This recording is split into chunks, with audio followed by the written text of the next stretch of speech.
All right, I want to make a video on like a quick and easy way to just relax and to unburden your mind.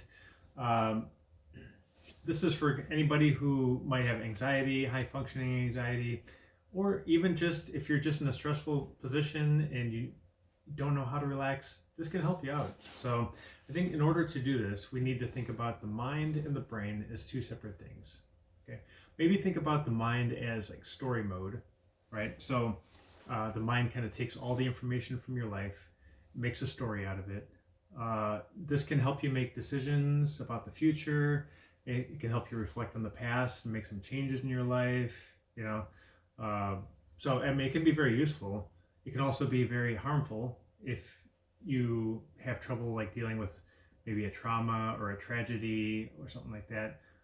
If you have constant thoughts like negative thoughts, or like you replay conversations or have regrets or whatever, if you worry about the future, if you can't relax in the present, you always have to be busy, if you're having trouble sleeping at night, like all these things are kind of attributed to the mind in a negative way. So the mind is story mode. Now think about the brain as observation mode. Okay, simply observes. There's no judgment, there's no story. It's just, that's it. It's just observation. So what we want to be able to do is temper the mind with the brain. And to kind of hone in on this, I think there's a really easy way you can do this anywhere you want. I would first focus on posture. And to do this, I would just say, maybe string pulling up the top of the head. But you still want to keep your chin level. So you're not pulling up like this. You're just pulling up like this, right? Now, if you only do this, it'll put a curve in your lower spine, okay? Kind of arch everything forward, and it's going to be difficult for you to take nice full breaths. So what I would recommend is think about a string pulling the tailbone down, and what that'll do is flatten out your lower back. And you can feel that with your hand. Feel if you're doing it right. It might take a little practice to get there. And then what I would do from there is just raise your shoulders up and let them drop. Okay. If they're resting on the skeletal frame and your head's pulling up, your tailbone sinking down, that's a good posture right there. And of course, practice is going to improve that. You want your legs to be kind of just relaxed in whatever position you want them to be. But that's going to be it as far as your conscious kind of effort on your part.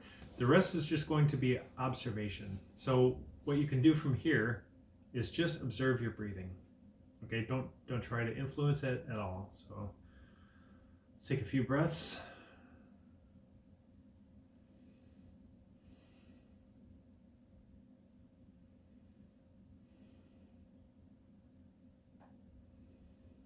So you're just watching, you're not trying to influence.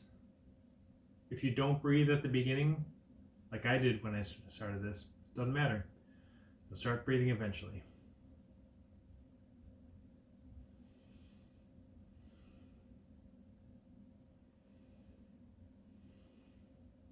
Now, once you start to get comfortable and you've watched your breathing for a while, of course, you're at the beginning, it's probably going to be tough. Your mind will kick back in and you'll start to think about other things, but then just bring it back to your breathing and just watch it. The more you can watch it, the stronger that brain side is going to get, and it's going to have more power to be able to quiet the mind as you go. Okay? Now, one thing you can do is once you feel like you're very comfortable, you're watching your breathing, you're focused. Now, if you want, what you can do is start to quiet the breathing and slow your breathing down, but don't try to force the issue. Just, like if you can try to guide it that way, that's great. If you don't feel like you can guide it that way, it doesn't matter. You don't need to do that, okay? The most important thing is just observation. That's it, okay? Now from there, okay, let's say your breathing gets in a nice pattern. You're watching your breathing. You can also watch your muscles. And you can start to observe, even from the top of the head, working all the way down. So I'm still watching my breathing, but now I'm also becoming aware of my muscles.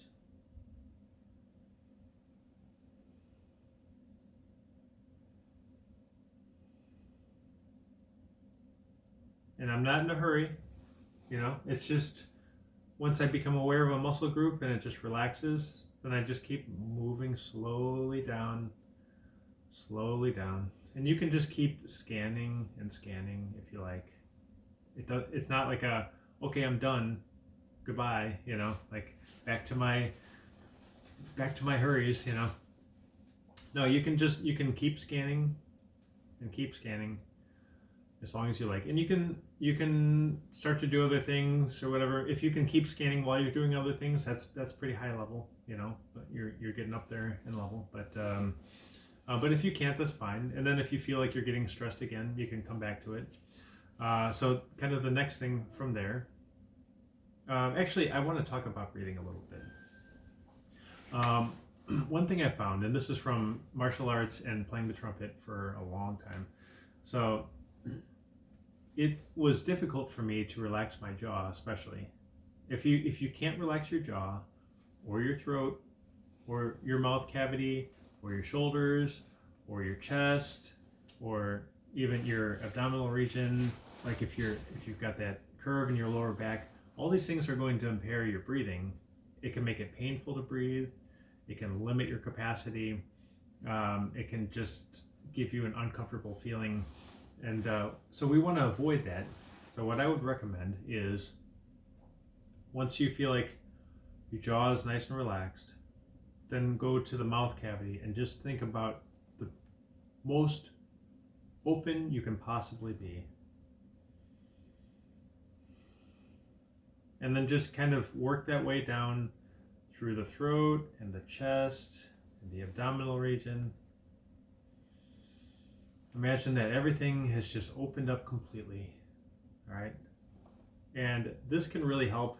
I kind of discovered this while I was snorkeling, actually, because I play trumpet on the cruise ship, and then I'd be, tense, and I'd have trouble getting through the night. Well, I went snorkeling one day, and it kind of forces everything to be open.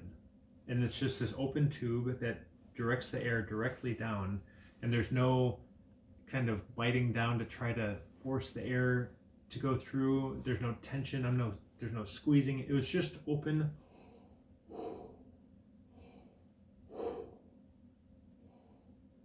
And I didn't try to control it at all. So actually that ended up being a really good tool.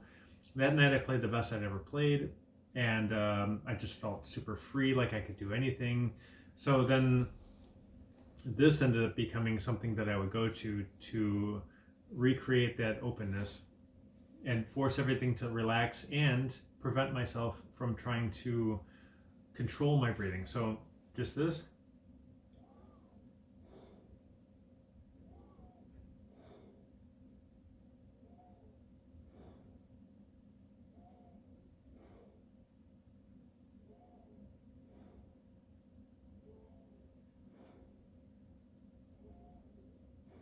And this really kind of will make you very aware of if there's any tension. Like I tend to get tension down here in the lower part of the throat.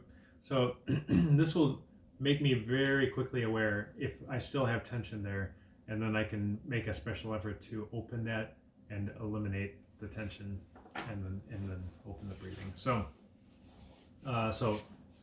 okay, so we've got posture, breathing, and scanning the body, and just allowing the muscles to relax. Okay, it's almost as if your body doesn't belong to you, and you're just observing it.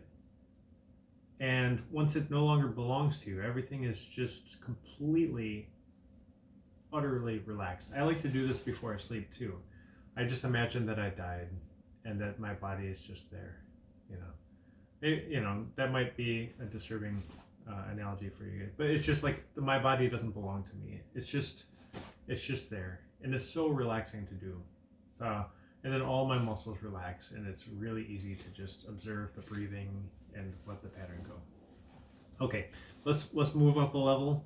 Now we're going to add the senses on top of this. Now, what you don't want to do is just say, okay, I'm done with this whole aspect. Now I'm going to move on to something higher level. No. Higher level means that you're adding on top of all of this. So don't think that you're going to be a macho. Like nobody is going to congratulate you for reaching some sort of a higher level. This is not like oh, I'm going to be the champion. Mm-mm-mm. What you have to do to be able to move to a higher level is to have your observation in place. You're watching your breathing, your muscles are relaxed, and really that's going to be enough. But if you want to add more, this could help you in other ways. So I would say add the senses, and you might want to start with something like sight. Okay, so you're sitting there, you've got your posture,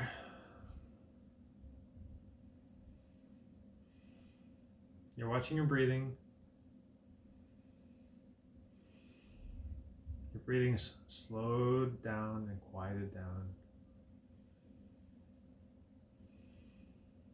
Your muscles are relaxed.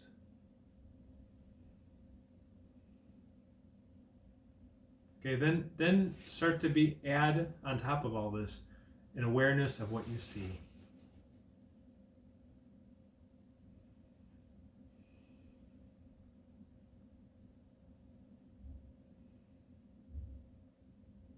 So often we look in a direction and there's so much in our line of vision that we're just not aware of. I find this was really helpful for photography. It kind of made me more aware of the elements that were in the frame, so I could choose, like, make better choices of what I wanted to be in the frame and what I wanted to exclude from the frame. So my photography got a little bit better for this reason. I think it's really just helped me appreciate things better too. It's made it driving safer for me on the road. Yeah, things like that. So let's say eventually, now I think this is going to be maybe weeks or months down the road, but it's going to be different for everybody. And I think the most important thing is don't be in a hurry, because the mind wants to hurry. The brain does not. So if you start to get into, okay, I want to hurry on to the next thing, then you've lost at that point. Your mind is kind of controlling the pace, whereas the brain, is really supposed to be in the driver's seat here, just observing. And once you kind of feel like you've freed up a certain aspect of your body,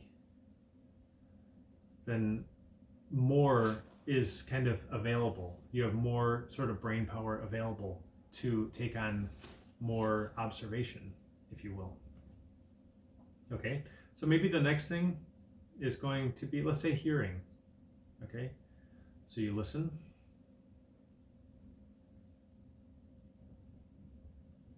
And not so much like active listening, like trying to hear. It's just allowing the sounds to come into your ears. Now this is on top of breathing. And on top of the muscles being relaxed. And posture. And vision.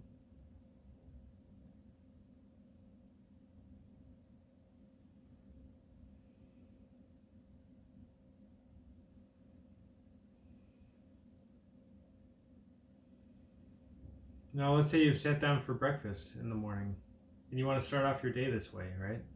Because if you start off your day this way, your day is probably going to be very peaceful, So let's say you sit down for breakfast and you've been doing this for a month, and it's very easy for you to get into this mode. So your posture's there, your tension in your muscles just melts away. Once you look at it, it just melts away. Your breathing is going. You see, you're able to hear pretty well. I mean, like, hearing is one of those things where you're going to hear more and more over time, things that might surprise you, even like your heartbeat.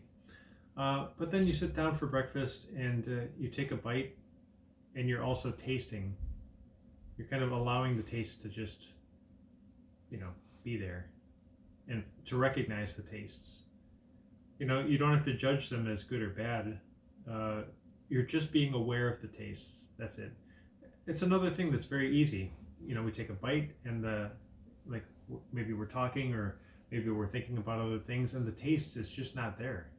And that's kind of a shame, because really eating is one of the best things in life, it's like, it's wonderful. So the more you taste, the more you're going to appreciate your taste. So I've seen, and this is a little bit of a sidetrack, but there was a time I remember where there was this big push to appreciate everything.